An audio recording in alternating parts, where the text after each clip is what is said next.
Thank you, Mr. Chairman.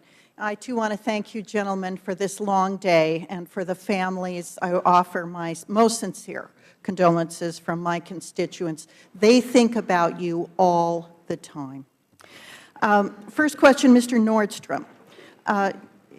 Now, do I understand you had responsibility for security in Libya while you were there?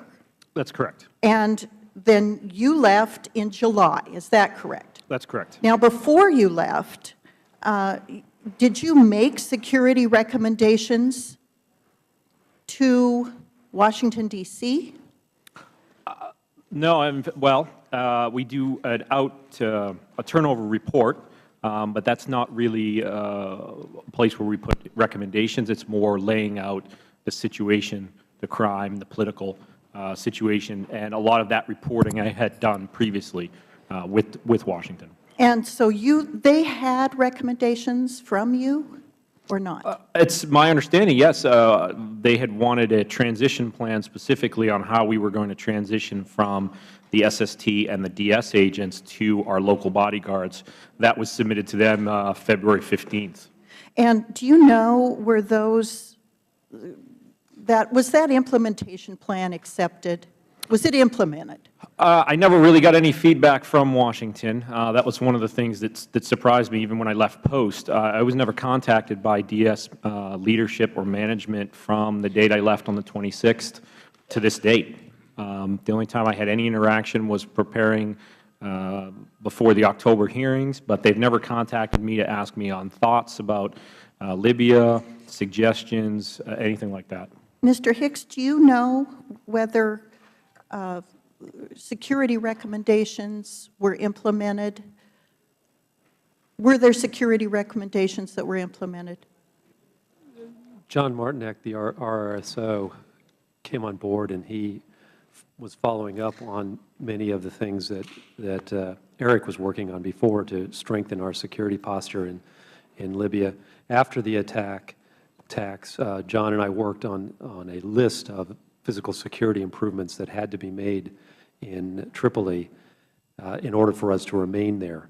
And I cabled that list into the department after Congressman Chaffetz's visit.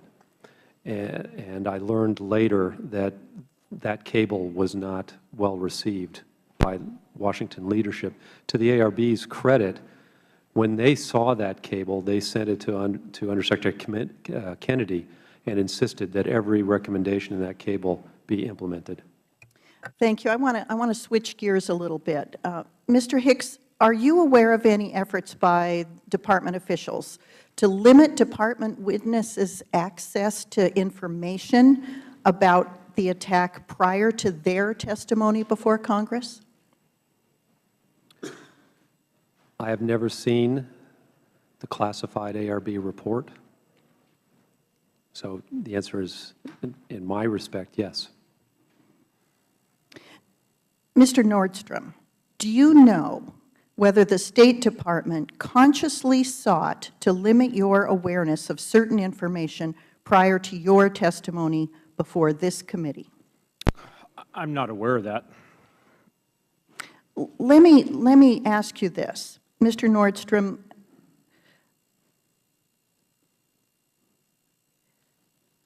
I want to read you an excerpt from an email Ambassador Stevens sent to you and a colleague on July 5th, 2012. The email concerned a draft cable intended to request an extension of security personnel for the embassy, which was ultimately sent on July 9th. Now, the ambassador wrote, "Gentlemen, I have taken a close look at the cable and edited it down and rearranged some paragraphs. My intention was to give more focus to what we are doing to end our reliance on TDY support and to let the department figure out how to staff our needs. If it looks okay, please run it by DS and see if they want it front channel." Then, Mr. Nordstrom, can you briefly explain what Ambassador Stevens meant when he asked you to run it by DS and see if they wanted it front channel? What he's referring to is the process by which we would send an official State Department cable. I had done that for prior requests, and it was my advice to the ambassador, I do remember that dialogue, that we do in fact send that front channel. Within the Department of State, that is considered to be the official record.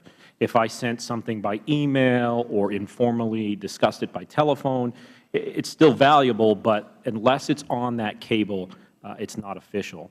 My experience in the past was that as soon as we put those recommendations, just as Greg just alluded to, as soon as we put that onto an official cable, somehow we were seen as embarrassing the Department of State because we are requiring them to live up to their end of the bargain.